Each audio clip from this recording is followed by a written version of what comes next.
ሰላም ጤና ይስጥልኝ የጃኖ ሚዲያ ቤተሰቦች እንደምን አላችሁ? ዶክተር ዮናስ ነኝ። ዛሬም እንደተለመደው በአንድ ጠቃሚና አስተማሪ ሐሳብ ተገናኝተናል።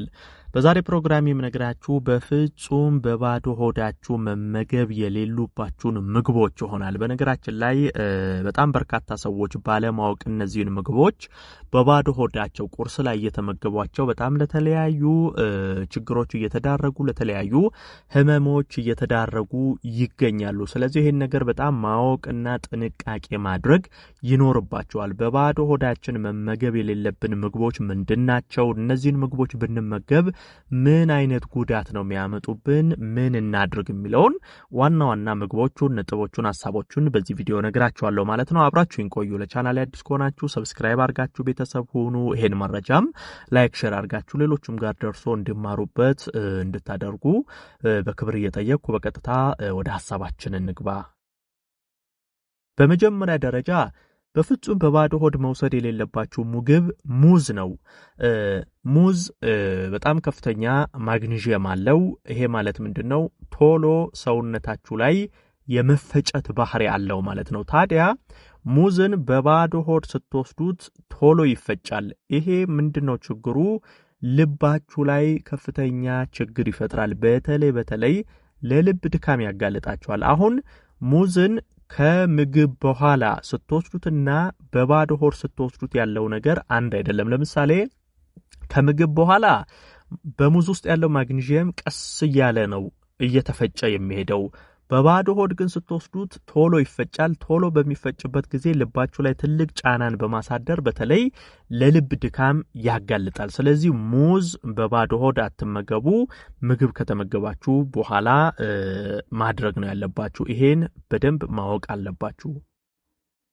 ሌላው እዚሁ ፍሩት ላይ ለምሳሌ እንደነ ብርቱካን፣ ሎሚ ያሉ ነገሮችንም ማንሳት ፈልጋለሁ። እነዚህ በተለይ ሎሚ፣ ብርቱካን በባዶ ሆድ መውሰድ በጣም ብዙ ጉዳቶች ያመጣል። አንደኛው ልብ አካባቢ የማቃጠል አይነት ስሜቶችን ይፈጥራል። ለጨጓራ ህመም ሊያጋልጣችሁ ይችላል። ሎሚ፣ ብርቱካን በባዶ ሆድ ባደረ ሆድ ላይ ተነስታችሁ ጠዋት ስትወስዱ ቀጥታ ከጨጓራ ጋር ሲገናኝ ለጨጓራ ህመም ያጋልጣል። ከዛም አልፎ ለአለርጂ ሊያጋልጣችሁ ይችላል። በተለይ ይሄ ከምግብ አለርጂዎች ጋር ተያይዞ በኋላ በጣም ልትቸገሩ ትችላላችሁ። እሱ ብቻ ሳይሆን የሆድ ህመም፣ ይሄ መንፋት፣ ማቃጠል፣ ከዛ በኋላ ምግብ ስትመገቡ ቶሎ ያለ መፈጨት፣ ያለ መስማማት አይነት ነገሮች ይመጣል። ይሄ የምግብ መፈጨት ስርዓታችሁ ላይ ችግር ያመጣል። ስለዚህ ብትችሉ ብርቱካን፣ ሎሚ ያሉ ነገሮችንም እንደዚሁ በኋላ ከምግብ በኋላ ብትወስዱ ጥሩ ነው። በባዶ ሆድ አትውሰዱ። ሌላ ማንሳት የምፈልገው እንደነ ይሄ ኩኪስ፣ ቸኮሌት፣ ጣፋጭ ነገሮችን ማንሳት ፈልጋለሁ። አሁን በባዶ ሆዳችሁ ጣፋጭ ነገር መመገብ ጉዳቱ ምንድነው? አንደኛ የሆድ ህመም ይፈጥራል። ቁርጠት፣ መንፋት እንደዚህ አይነት ነገር ይፈጥራል። እሱ ብቻ ሳይሆን ጋዝ፣ ከፍተኛ ጋዝ፣ ይሄ ግሳት፣ ፈስ እንዲህ አይነት ጋዝ በጣም ሆድን የመበጥበጥ አይነት ነገር ይኖረዋል። ለሆድ ድርቀት በከፍተኛ ሁኔታ የማጋለጥ ነገሮች አሉት። ስለዚህ በባዶ ሆድ ተነስታችሁን ኩኪስ መብላት ወይንም ቸኮሌቶችን በባዶ ሆድ መመገብ ይሄ ሙሉ ለሙሉ አንጀት የሆድ ዕቃን በከፍተኛ ሁኔታ ስለሚረብሽ የምግብ መፈጫ ስርዓት ላይና የነገርኳችሁን ጉዳቶች ያመጣል። በባዶ ሆዳችሁ እንዲህ አይነት ጣፋጮችን አትመገቡ። ሌላ ቲማቲምን ማንሳት ፈልጋለሁ። በነገራችን ላይ ቲማቲም ለሰውነት በጣም ጠቃሚ ነው ይታወቃል።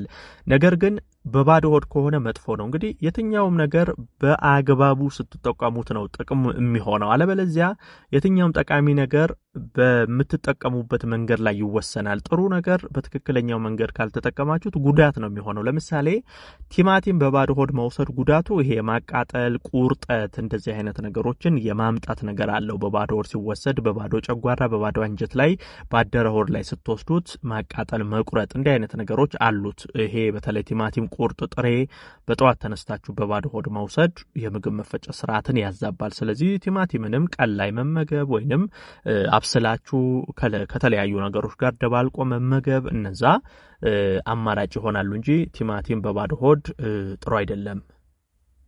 ሌላው የሚያቃጥሉ ምግቦችን በዚሁ ማንሳት ፈልጋለሁ። ለምሳሌ በጠዋት ተነስታችሁ የሚያቃጥሉ ነገሮች፣ በጣም በርበሬ የበዛባቸው፣ ሚጥሚጣ የበዛባቸው የሚያቃጥሉ ነገሮችን መውሰድ ጉዳቱ ምንድነው? አንደኛ የሆድ አካባቢ ችግሮች ናቸው። ይሄ ማቃጠል፣ መከንከን፣ ጉሮሮ አካባቢ ከዛም ባለፈ በነገራችን ላይ የአሲድ መጠን እንዲጨምር ያደርጋል። ይሄ አሁን የሚያቃጥል ነገር በተለይ በባዶ ሆድ የምትወስዱ ኩላሊት ላይ ሁሉ ጫና እስከ ማድረስ የሚመጡ ጉዳቶችን ሊያመጣባችሁ ይችላል። በተደጋጋሚ እንዲህ አይነት ነገሮች ከተደጋገሙ የአሲድ መጠን በከፍተኛ ሁኔታ እየጨመረ ይሄዳል። ይሄ አሲድ በኋላ ላይ ኩላሊታችሁ ላይ ከፍተኛ ጫና በማድረስ ኩላሊት ፌል እስከ ማድረግ ለተለያዩ የኩላሊት ህመሞች ልትጋለጡ ትችላላችሁና የሚያቃጥሉ ነገሮችን በባዶ ሆዳችሁ ባትወስዱ ጥሩ ነው። ጠዋት ላይ ቀለል ያሉ ለስለስ ያሉ ነገሮች መመገብ ነው የሚመከረው እንጂ የሚያቃጥሉ ምግቦች ከጥቅማቸው ጉዳታቸው ስለሚበዛ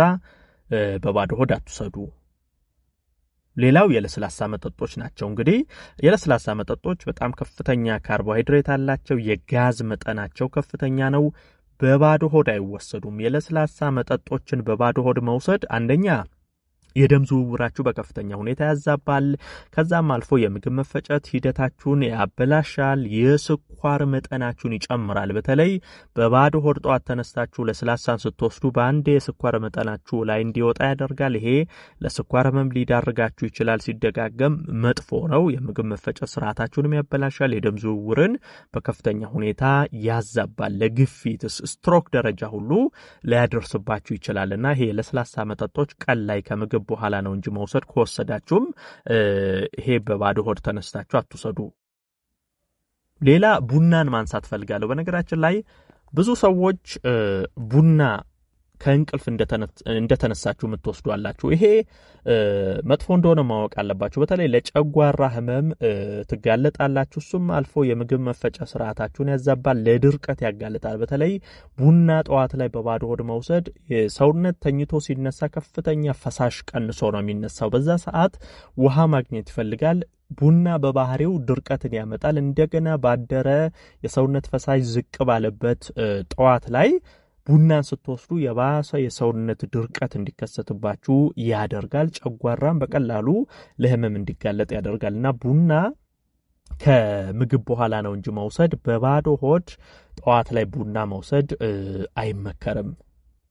ከዛ ባለፈ እንደ ማስቲካ ያሉ ነገሮችንም ማንሳት ፈልጋለሁ። ይሄ ማስቲካ በባዶ ሆድ የምታኝኩ ካላችሁ እሱን ጥንቃቄ አድርጉ። እሱም ለጨጓራ ህመም፣ ለሆድ ይሄ የምግብ መፈጨት ስርዓት ላይ ከፍተኛ ጉዳት ያመጣባችኋል። ማስቲካ በባዶ ሆድ አይታኘክም ማለት ነው።